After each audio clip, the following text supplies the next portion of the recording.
BJP ने एक बात बोली है, दिमागी नक्सली। तो दिमागी नक्सली जो है ना, वो चिदम्बरम नहीं है। चिदम्बरम के लिए तो ये लोग ऐसा बोल रहे हैं, एक्चुअली में वो ब्राह्मणों को बोले हैं कि ब्राह्मण ही दिमागी नक्सली हैं, क्योंकि उनके हिसाब से ब्राह्मण दिमाग चला के ये सब कर रहा है। आज उनको सत्ता से दूर करने की जो साजिश है वो ब्राह्मण ही कर रहा है। इसके लिए उनको ब्राह्मण को ही बोला गया है दिमागी नक्सली। दोस्तों, ये जो हमारा आरक्षण विरोधी अभियान चल रहा है, इस अभियान को ख़त्म करने के लिए बीजेपी तरह तरह की साजिश करना चालू कर दी है। आज जो हर जगह पे ब्राह्मणों को समझाया जा रहा है कि ये गलत है, हम पीछे नहीं हटेंगे, हम आरक्षण को ख़त्म नहीं होने देंगे। इसके पीछे बीजेपी की बहुत बड़ी साजिश है।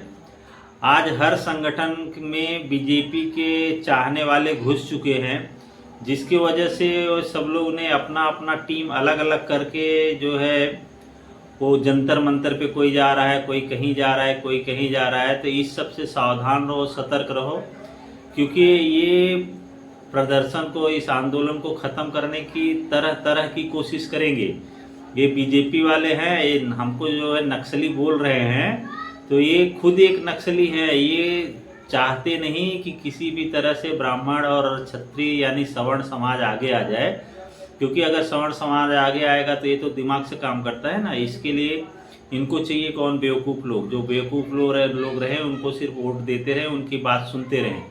अगर इनसे क्वेश्चन करोगे, प्रश्न पूछ लिए ना, तो ये तुमको नक्सली बताएंगे, तुमको पाकिस्तानी बताएंगे, चाइना के एजेंट बताएंगे। अभी माहौल गर्म हुआ है, लग रहा है इनको कि इनका वोट बैंक खिसक रहा है, और खिसकना ही चाहिए।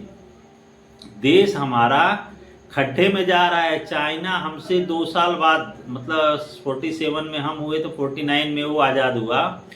उसने क्या किया, वहाँ पर भी 2-3 जातियाँ रहती थी। उसने क्या किया, कानून में एक प्रावधान लाया कि जातियों के नाम पे कुछ काम ही नहीं होगा, जो काम होगा वो अमीर गरीब के लिए होगा। और वहाँ पे जो है आज देखो वहाँ की हालत ऐसा हो गया है कि विश्व में सबसे पहले पायदान पे खड़ा है। अगर देखा जाए जितनी बड़ी उसकी आबादी है, उस हिसाब से अगर देखा जाए तो हर मामले में वो सबसे आगे है। चाहे अमेरिका पकड़ लो, चाहे रूस पकड़ लो, चाहे जापान को ही क्यों न पकड़ लो, सबसे आगे आज वही खड़ा हुआ है। और हमारे देश में नहीं, हम तो जातिवादी बात करेंगे और बताएंगे कि ब्राह्मणों ने तुमको पढ़ने नहीं दिया, एकलव्य का अंगूठा ब्राह्मणों ने कटवा लिया, और तुम्हारे साथ रोटी बेटी का रिश्ता नहीं करते हैं, और खुद भी नहीं करते। किसी को बोलो कि वो कोई मंत्री हो और वो जाके हमारे गांव के मुसहर के बेटे से शादी कर दे अपनी बेटी की, तो मानो। कोई भी बड़ा नेता हो, वो जाके हमारे गांव के मुसहर या जो दलित समाज का जो युवक है, जिसके घर में खाने को ठीक से नहीं है, अन्न है, उसके यहाँ जाके अपने बेटी का शादी करके दिखाए। जिस दिन मंत्री नेता के बेटे बेटियां गरीब घरों के, उनके ही समुदाय के साथ शादी करना चालू कर देंगे, उस दिन भी ब्राह्मण अपनी बेटियां दलितों को देना चालू कर देंगे। हम लोग ने तो दिया था ना सविता ताई अंबेडकर को, दलित के घर में हुआ क्या कि उनके ऊपर इल्ज़ाम लगाया गया कि उन्होंने उनको मार डाला, उनको जहर दे दिया, ये कर दिया, वो कर दिया। बाद में कुछ दिन तक ये फाइलें दबी रही। बाद में संसद में नेहरू ने बताया कि नहीं, उनका जो है, उनकी जो है मृत्यु वो हार्ट अटैक से हुई थी, न कि जहर से। तो ये बातें दबा के रखी गई ताकि ये सर्कुलेट हो जाए कि सविता ताई ने उनको जहर दिया था। तो हमारे साथ जो है ये राजनीतिक खेल हो रहा है। ये जितने भी नेता हैं, कोई सवर्ण की बात नहीं करता है। जितने भी हैं, सब लोग की शुरुआत यहीं से होती है कि हमारे समय में दलितों, मजदूरों, किसानों, गरीबों, इनके साथ भेदभाव नहीं होगा। हम ओबीसी के साथ खड़े हैं, हम दलित के साथ खड़े हैं। SC/ST एक्ट में 47 प्रावधान और जोड़ दिए हैं। हम दलितों का बाल बांका नहीं होने देंगे। हम ओबीसी के साथ कंधे से कंधा मिला के खड़े हैं। लेकिन सवर्ण कहाँ हैं? क्या सवर्ण इस देश के कुछ नहीं है? जिन्होंने आज़ादी के लिए अपना सब कुछ न्यौछावर कर दिया, वो सवर्णी समाज था। तन मन धन सबके साथ लगा हुआ था, और तुम लोग उनको ही आज खड्डे में डाल रहे हो।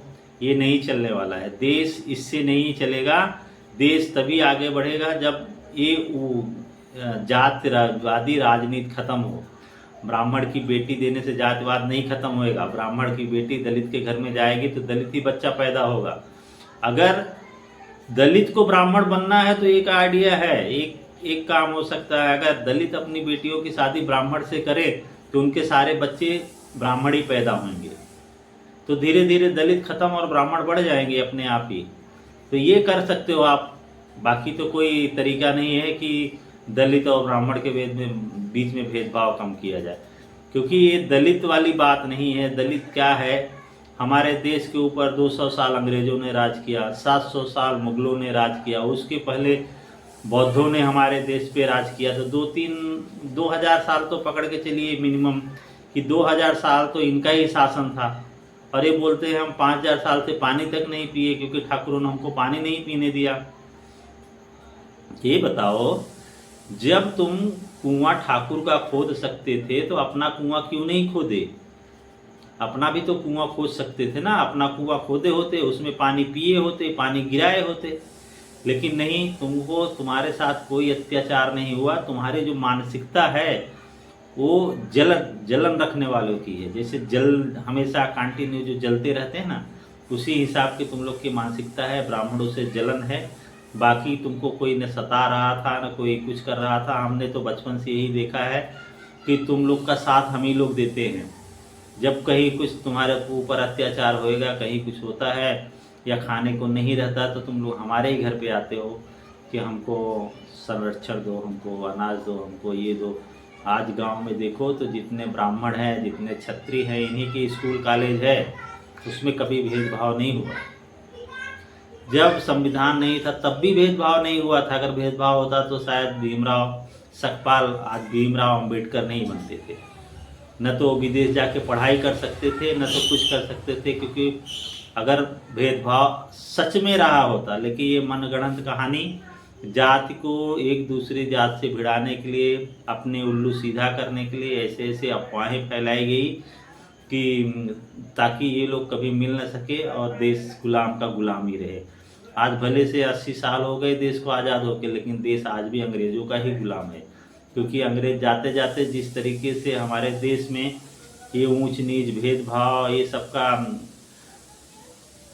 राजनीति डाल के गए हैं, वो राजनीति कभी ख़त्म होने वाली है नहीं। और धीरे धीरे देश फिर गुलामी की ओर बढ़ेगा। आज सब लोग ना बीजेपी के गुलाम बन गए हो। जितने सवर्ण हैं सब बीजेपी के गुलाम हैं। जितने दलित और ओबीसी समाज के लोग हैं कांग्रेस के गुलाम हैं। जितने दलित समाज के लोग मायावती चंद्रशेखर के गुलाम हैं। तो ये सब गुलामी की मानसिकता भर गई है तुम लोगों के दिमाग में। और इससे ऊपर उठो, क्योंकि सवर्ण समाज ही एक ऐसा समाज है कि कभी इसने बीजेपी को जिताया तो कभी बीएसपी को जिताया, कभी सपा को। ये स्वार्थी नहीं है।